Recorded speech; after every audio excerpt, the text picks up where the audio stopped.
Hi guys, welcome to another block spotlight.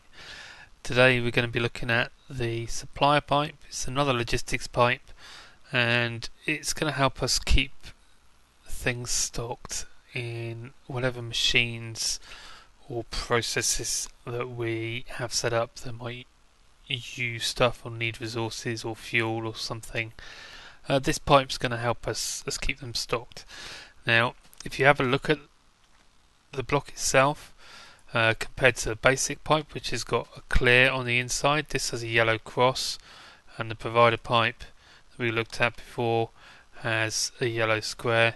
So this yellow cross is how you're going to spot this supply pipe. Now the interface, when we open it up, as we can see, we have it's quite handy. It says items to keep stocked. We can put items in there that we would like to keep stocked. Now left click will add, left click will remove. Now this is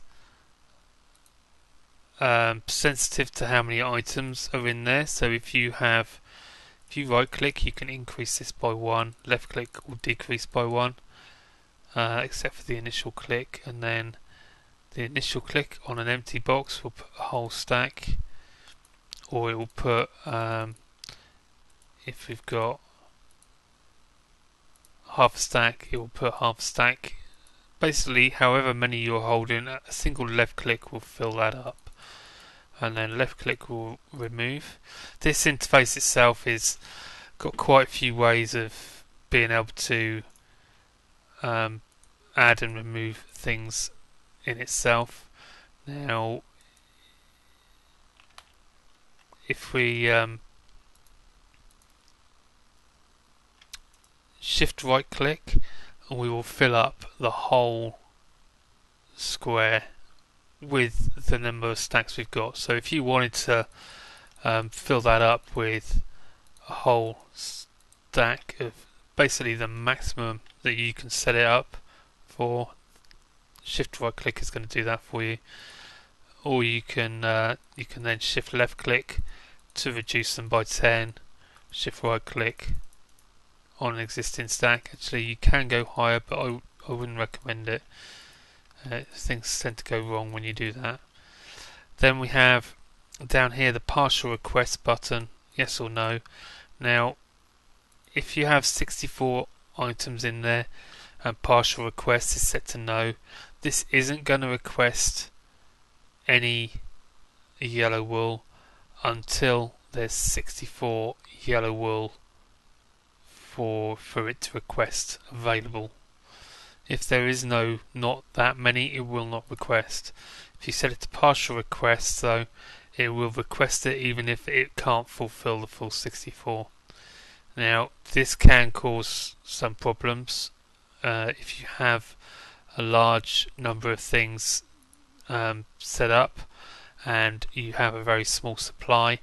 It will constantly request if you have partial requests on. So although in most cases it's better to have partial requests set to yes, if you're having lag issues or general low FPS problems, partial request to no is probably going to save your machine a little bit of processing, because it's not going to be requesting quite so often. Also, it should be noted that these items in here are fake items. They're just ghosts. They're not actually real items. So even if you've only got, say, one glowstone dust, you can fill these up to your heart's content just using the one to set the recipe. So that there is the interface, which in itself is quite a job to get your head around. Now you make this pipe with 2 lapis lazuli on either side of a logistics pipe, which again is set up like that, which we showed before. So again, you use your basic logistics pipe as the basis, and then you can expand from there and upgrade them as you see fit to perform other jobs. Now on this little setup here, you'll remember from the other videos, we've got some wool set up in these chests.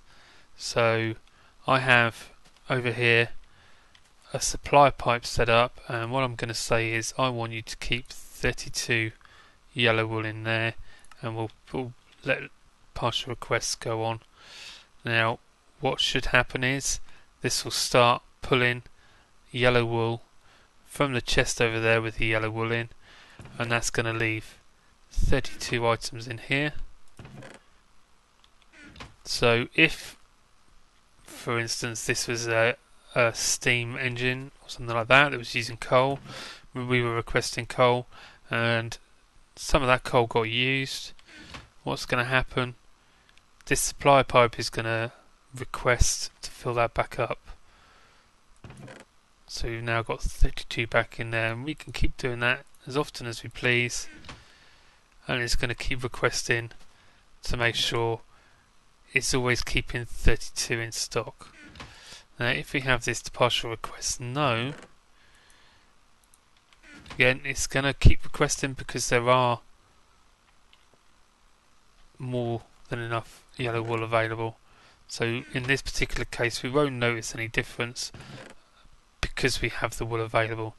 Now if, for instance, we were to change this to let's have a look, what have we got? Let's put some blue wool over here. So put 31 blue wool in there. If we were to change this to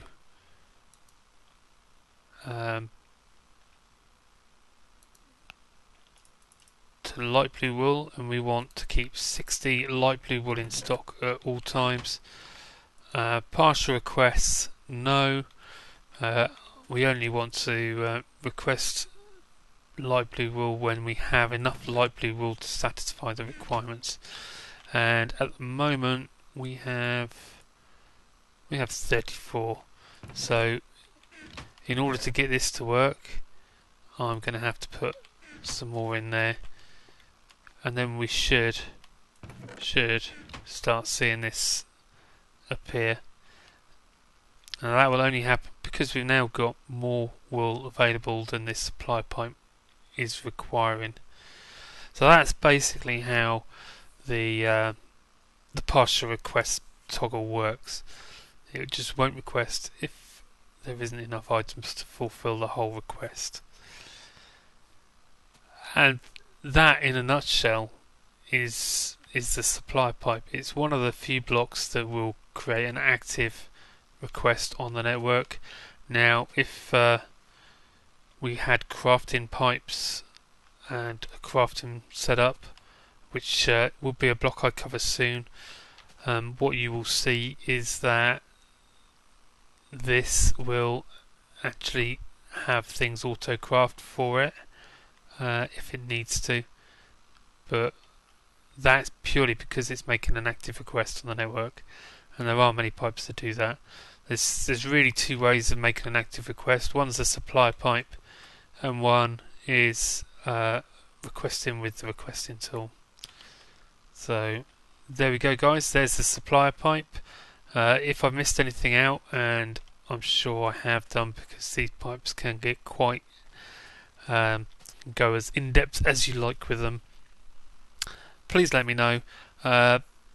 Follow me in all the places as well, because it's always handy if you want to keep up with my videos and seeing when I'm releasing them, or in fact seeing when I go live on Twitch. Do follow me on Twitter, and I will see you next time. Thanks for watching.